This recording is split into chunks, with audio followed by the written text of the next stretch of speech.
है लोगों। संसार मनुष्य जाति के लिए कितना महत्वपूर्ण स्थान है, जो यहाँ अमृत पाने का भी हर एक व्यक्ति अमृत भी प्राप्त कर सकता है और विष भी प्राप्त कर सकता है। ईश्वर ने ऐसा माध्यम बनाया है संसारिक जीवन में हर एक व्यक्ति के लिए, जो चाहे तो अमृत का पान करे या फिर विष का उपयोग करे। इंसान के अपने अपने हाथ में। जो लोग खुशहाल भाग्यशाली हैं लोग तो अमृत प्राप्त करते रहते हैं, और लोग अभागे हैं या दुर्भाग्यशाली हैं वो लोग विष का प्राप्त करते रहते हैं।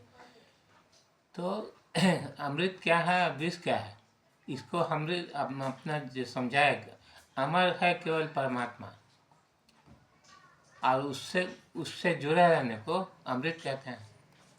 कि जो कोई व्यक्ति परमात्मा की स्वामी भक्ति से जुड़े रहकर उसकी इच्छा आज्ञा को मानते हुए रहकर उसके स्वामी भक्ति में लगा रहा, वो तो उसे तो अमृत प्राप्त हो जाएगा।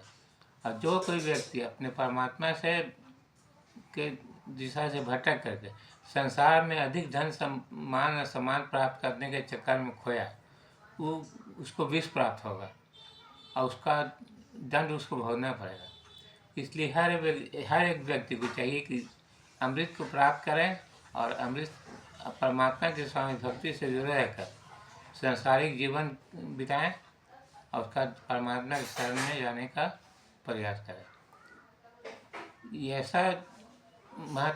ऐसा विषय है जो हर एक व्यक्ति को समझना चाहिए। ऐसे आमतौर पर लोग समझते हैं कि अमृत तो बीता हुआ कल है। बीता हुआ कल नहीं है, बल्कि हमेशा रहने वाला चीज़ है। अमर परमात्मा ही एक ऐसी हस्ती है जो अमर है, और उससे जुड़ने को अमृत कहते हैं। जो परमात्मा की स्वामी भक्ति से जुड़ा रहकर उसकी इच्छा और आगे के मार्ग पर चलते रहकर सेवा का भाव बनाए रखा, उससे तो अमृत प्राप्त होता रहता है। और जो लोग परमात्मा की स्वामी भक्ति से भटक करके संसार के मोह माया में पड़ करके धन संपत्ति मान और सम्मान प्राप्त करते रहकर मौत की सीमा में प्रवेश करते हैं, उन्हें तो दंड भोगना पड़ेगा। इसलिए इस विषय को लोगों को समझना चाहिए कि परमात्मा की सबसे बड़ी इच्छा क्या है। हम परमात्मा की सेवा नहीं कर सकते हैं, और यदि हम मनुष्य जाति दूसरे का भला करते हैं तो समझिए कि परमात्मा का सेवा करना हुआ। कोई भी व्यक्ति किसी दूसरे का भला करता है तो परमात्मा की सेवा है। तो हम तो यही कर सकते हैं, और क्या कर सकते हैं। हम परमात्मा का कुछ भला नहीं कर सकते हैं और ना ही कुछ बुरा बिगाड़ सकते हैं उसका। हमारे अधिकार में ऐसा नहीं है कि हम परमात्मा को कुछ भला कर दें या बुरा कर दें। हम सिर्फ अपने मनुष्य जाति का भला और बुरा कर सकते हैं। तो इसलिए परमात्मा की स्वामी भक्ति से जुड़ी है। धार्मिकता के महत्व को समझिए। धर्म है क्या? जो परमात्मा की स्वामी भक्ति से जोड़ने वाला है, माध्यम है, उसे धर्म कहते हैं। और बाकी जो है भटकाव है। तो परमात्मा की स्वामी भक्ति से जुड़ने का हर व्यक्ति को प्रयास करना चाहिए और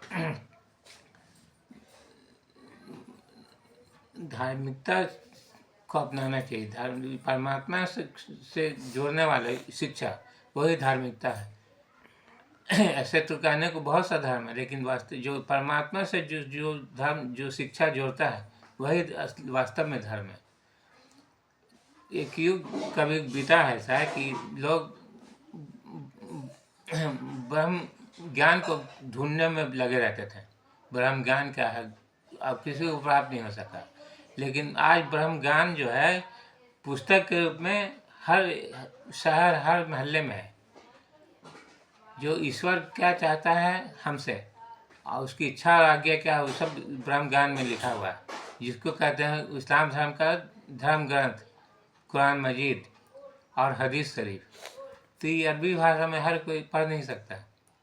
जो ज्ञानी हो पढ़ना जानता वो पढ़ेगा, और जो समझना नहीं जानता वो समझेगा।